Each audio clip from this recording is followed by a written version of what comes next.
بسم اللہ الرحمن الرحیم۔ السلام علیکم۔ ہمارا آج کا ٹاپک ایگزیکٹو کے بارے میں ہے، یعنی انتظامیہ کے بارے میں۔ میں نے آپ کو بتایا تھا کہ حکومت کے 3 شعبے ہوتے ہیں، 3 آرگنز: انتظامیہ، مقننہ اور عدلیہ۔ مقننہ کے بارے میں ہم تفصیل سے ڈسکس کر چکے ہیں۔ آج ہم انتظامیہ یعنی ایگزیکٹو کے بارے میں ڈسکس کریں گے۔ یہ حکومت کا دوسرا بڑا شعبہ ہے۔ مقننہ جو بھی قانون بناتی ہے، انتظامیہ ان کو عملی جامہ پہناتی ہے۔ چنانچہ ملک میں امن و امان کا قیام انتظامیہ کی بنیادی ذمہ داری ہے۔ یہ شعبہ مختلف ڈپارٹمنٹس کے ذریعے اپنے جو فرائض ہیں وہ ادا کرتا ہے۔ حکومت کے امور کو انجام دینے کی زیادہ تر ذمہ داری چونکہ انتظامیہ کے پاس ہوتی ہے، اس لیے بعض لوگ انتظامیہ کو ہی حکومت کا نام دیتے ہیں۔ اٹس ٹوٹلی رانگ، کیونکہ انتظامیہ حکومت کے 3 شعبوں میں سے ایک ہے، اور اس کی اصطلاح جو ہے اس کو ہم لمیٹڈ بھی یوز کر سکتے ہیں، اور یہ وسیع معنوں میں بھی استعمال ہوتی ہے۔ وسیع معنوں میں حکومت کے تمام انتظامی عہدیداران اور ملازمین بھی اس میں شامل ہوتے ہیں، جو قانون کو نافذ کرتے ہیں، ملک کا نظم و نسق چلاتے ہیں۔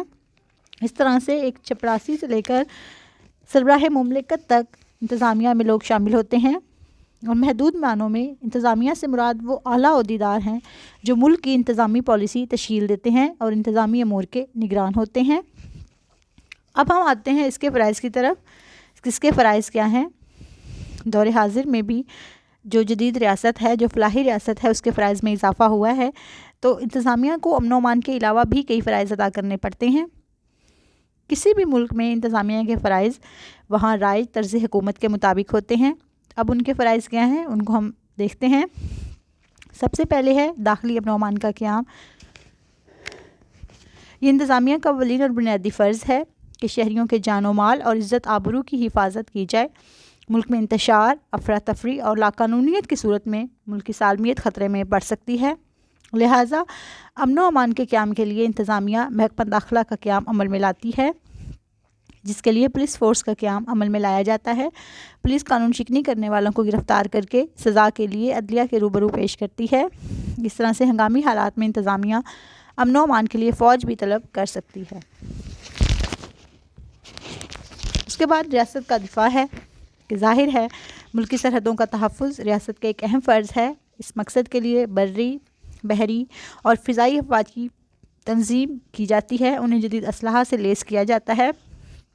اعلان جنگ کا اختیار بھی انتظامیہ کے پاس ہے۔ انتظامیہ کا سربراہ افواج کا سپریم کمانڈر ہوتا ہے۔ اس حیثیت سے وہ افواج کے اہم عہدیداران کا تقرر کرتا ہے۔ اگرچہ امریکہ میں اعلان جنگ کا اختیار کانگریس کو حاصل ہے، مگر صدر ایسے حالات پیدا کر دیتا ہے کہ کانگریس کو جنگ کی منظوری دینا پڑتی ہے۔ اس کے بعد خارجہ تعلقات ہیں۔ خارجہ تعلقات سے مراد کیا ہے کہ کوئی بھی ریاست دوسری ریاستوں سے جو تعلقات بناتی ہے انہیں وہ خارجہ فارن ریلیشنز کہتے ہیں، اور ہر ملک اپنی جغرافیائی سرحدوں، قومی مقاصد اور مفادات کو مد نظر رکھتے ہوئے اپنی خارجہ پالیسی تشکیل دیتی ہے۔ اس مقصد کے لیے خارجہ امور کا محکمہ قائم کیا جاتا ہے۔ بیرون ملک سفیروں کی تقرری، بیرون ملک سفیروں کی منظوری ہے، معاہدات ہیں، یہ سارے کا سارا جو ہے وہ انتظامیہ کی ذمہ داری ہوتی ہے۔ اس کے بعد اس کے پاس کچھ جوڈیشل فنکشنز بھی ہیں۔ اس کے وہ کون کون سے ہیں؟ انتظامیہ کا جو سربراہ ہے، whether it is president, whether it is monarch, اس کے پاس ہی ہیز دا پاور کہ وہ مجرموں کی سزا کو کم کر سکتا ہے، انہیں معاف کر سکتا ہے، اور معطل کرنے کا اختیار بھی اس کے پاس ہوتا ہے۔ وہ عام معافی کا اعلان بھی کر سکتا ہے۔ پاکستان اور امریکہ میں اعلیٰ عدالتوں کے ججوں کا تقرر صدر کرتا ہے۔ اس کے بعد ہیں قانون سازی کے فرائض۔ قانون سازی اگرچہ مقننہ کا کام ہے، لیکن انتظامیہ کے پاس بھی کچھ اس کے بارے میں اختیارات ہیں۔ ملک کا سربراہ مقننہ کا اجلاس طلب کرتا ہے، ملتوی کرتا ہے، وہ مقننہ سے خطاب بھی کر سکتا ہے، اور پارلیمانی نظام میں انتظامیہ قانون سازی کے امور میں مقننہ کی رہنمائی کرتی ہے۔ زیادہ تر مسودات انتظامیہ کی طرف سے ہی پیش کیے جاتے ہیں۔ سربراہ مملکت فوری ضرورت کے تحت آرڈیننس جاری کر سکتا ہے، وہ مقننہ کے منظور کردہ مسودات کی منظوری دیتا ہے۔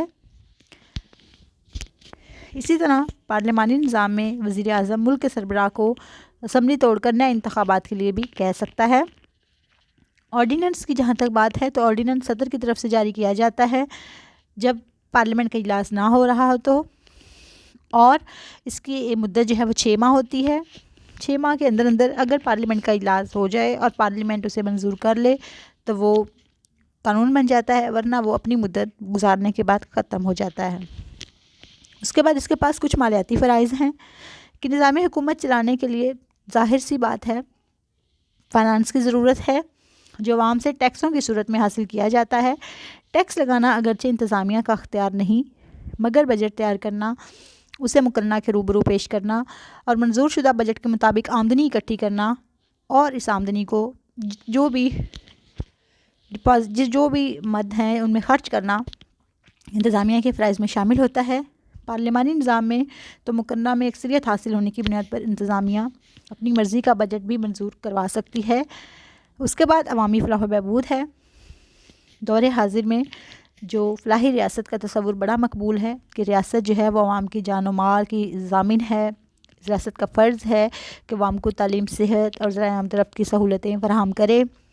اس کے لیے ریاست متعدد اقدامات کرتی ہے، عوام کو روزگار کی فراہمی، یتیم خانے، بیواؤں اور معذوروں کی امداد کے لیے رفاہی ادارے بھی قائم کرتی ہے۔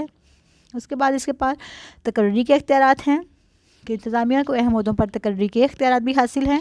ملک کے سربراہ کو مسلح افواج کے جو سربراہ ہیں، اعلیٰ عدلیہ کے ججز ہیں، سفیر ہیں اور دیگر کئی اہم عہدوں پر تقرریوں کا اختیار حاصل ہوتا ہے۔ تاہم امریکہ میں ان تقرریوں کی منظوری جو ہے وہ سینٹ سے حاصل کرنا ضروری ہوتی ہے۔ اس کے بعد معاشی ترقی اور منصوبہ بندی ہے، اکنامک ڈیولپمنٹ اینڈ پلاننگ ہے کہ ملک کی معاشی ترقی اور خوشحالی کے لیے مختلف پلاننگز کرنا اور ان پر عمل کرنا بھی انتظامیہ کی ذمہ داری ہے تاکہ عوام خوشحال ہو سکیں اور ان کا معیار زندگی بلند ہو۔ اس مقصد کے لیے ملکی زرعی، صنعتی اور تجارتی ترقی کے لیے انتظامیہ بھرپور کوشش کرتی ہے۔ اس کے بعد ہے ایڈمنسٹریٹو جسٹس کہ انتظامیہ انتظامی عدل و انصاف کے سلسلے میں بھی کچھ فرائض سر انجام دیتی ہے، مثلاً انکم ٹیکس سے متعلق مقدمات کی سماعت محکمہ انکم ٹیکس کے افسران کرتے ہیں۔ یہ کچھ فرائض ہیں جو کہ انتظامیہ سر انجام دیتی ہے۔ کسی بھی جمہوری ملک میں انتظامیہ کافی سے زیادہ بااختیار ہوتی ہے اور مقررہ پر چھائی رہتی ہے۔ کیسے چھائی رہتی ہے؟ آپ نے پارلیمانی نظام حکومت پڑھا ہے کہ انتظامیہ کے ارکان مقررہ کے اجلاسوں میں جاتے ہیں، وہ اپنی کارکردگی کے لیے مقررہ کو جواب دہ ہوتے ہیں، لیکن چونکہ ان کی پارٹی کو وہاں پہ اکثریت ہوتی ہے اس لیے وہ جو بھی قانون، جو بھی مسودہ چاہیں وہ منظور کروا لیتے ہیں۔ اس طرح سے ہم کہہ سکتے ہیں کہ انتظامیہ جو ہے وہ ایک بہت زیادہ پاورفل ادارہ ہے اور وہ کافی سے زیادہ معاملات میں وہ کافی زیادہ بااختیار ہے، نہ صرف پارلیمانی نظام میں بلکہ صدارتی نظام میں تو انتظامیہ بہت زیادہ بااختیار ہوتی ہے۔ اس کے بعد اگلی جو ایک چیز ہے وہ ہے کائنڈز آف ایگزیکٹو، یعنی انتظامیہ کی اقسام مختلف کس قسم کی ہیں، کون کون سی ہیں۔ پہلی برائے نام اور حقیقی انتظامیہ کہ برائے نام اور حقیقی انتظامیہ کا تصور برطانوی پارلیمانی نظام کا مرہون منت ہے کہ وہاں پہ پارلیمانی نظام حکومت میں جو سربراہ ریاست ہے اس کے پاس آئینی طور پر تمام اختیارات ہوتے ہیں، لیکن حقیقت میں اس کے پاس کوئی اختیار نہیں ہوتے ہیں۔ عملی طور پر ان اختیارات کا استعمال وزیر اعظم اور اس کی کابینہ کرتی ہے، لہذا ملک کا سربراہ برائے نام انتظامیہ، جبکہ وزیر اعظم اور اس کی کابینہ حقیقی انتظامیہ ہوتی ہے۔ اس کے بعد سنگل اینڈ پلورل ایگزیکٹو ہے، واحد اور تقسیری انتظامیہ ہے کہ واحد انتظامیہ میں انتظامیہ کے تمام اختیارات ایک فرد کے پاس ہوتے ہیں، مثلاً صدارتی نظام ہے تو اس میں یہ اختیار صدر، اور پارلیمانی نظام میں یہ وزیر اعظم، بادشاہت میں بادشاہ اور آمریت میں آمر کو حاصل ہوتے ہیں۔ تقسیری انتظامیہ میں اختیارات بھی یک وقت دو سے زائد افراد کے پاس ہوتے ہیں اور ان کی حیثیت مساوی ہوتی ہے۔ قدیم یونان کی جو ریاستیں تھیں اسپارٹا، اس میں بیک وقت 2 بادشاہ ہوتے تھے۔ قدیم روم میں انتظامی اختیارات بیک وقت 2 کونسلرز کے پاس تھے، اور اب جو ہے یہ کانسیپٹ یہ صرف اور صرف سوئٹزرلینڈ میں پایا جاتا ہے جہاں 7 افراد پر مشتمل وفاقی کونسل کو مساوی اختیارات حاصل ہوتے ہیں۔ ہر رکن باری باری 1 سال کے لیے سوئٹزرلینڈ کا صدر بنتا ہے، وہ کونسل کے اجلاسوں کی صدارت کرتا ہے، لیکن اس کے اختیارات باقی ارکان کے برابر ہوتے ہیں اور فیصلے کثرت رائے سے ہوتے ہیں۔ اس کے بعد ہے پارلیمانی اور صدارتی انتظامیہ۔ پارلیمانی انتظامیہ اپنے پارلیمانی نظام حکومت پڑھا ہے تفصیل سے کہ انتظامیہ کے حقیقی اختیارات وزیر اعظم اور اس کی کابینہ کے پاس ہوتے ہیں۔ انتظامیہ مقننہ کے سامنے جواب دہ ہوتی ہے اور مقننہ عدم اعتماد کی تحریک منظور کر کے انتظامیہ کو برطرف کر سکتی ہے۔ جب ہم صدارتی نظام حکومت کی بات کرتے ہیں، صدارتی انتظامیہ کی بات کرتے ہیں، تو وہاں پہ انتظامیہ کے حقیقی اختیارات صدر کے پاس ہوتے ہیں۔ صدر کو مقررہ مدت کے لیے منتخب کیا جاتا ہے اور مقررہ مدت سے قبل اس کو عہدے سے ہٹانا کافی مشکل کام ہوتا ہے۔ صدارتی نظام میں جو ہے وہ مونٹسکو کے نظریہ علیحدگی اختیارات کے اصول پر کام کرتا ہے۔ اس کے بعد جو نیکسٹ ہے وہ ہے permanent and non permanent executive, مستقل اور غیر مستقل انتظامیہ۔ مستقل انتظامیہ سے مراد ایسی انتظامیہ ہے جو مستقل تنخواہ دار سرکاری ملازمین پر مشتمل ہوتی ہے، اس کی تحریری امتحان یا انٹرویو کے ذریعے قابلیت کی بنیاد پر ہوتی ہے۔ یہ لوگ مقررہ عمر پر پہنچ کر ریٹائر ہو جاتے ہیں، ان میں چپراسی سے لے کر سیکرٹری تک شامل ہوتے ہیں۔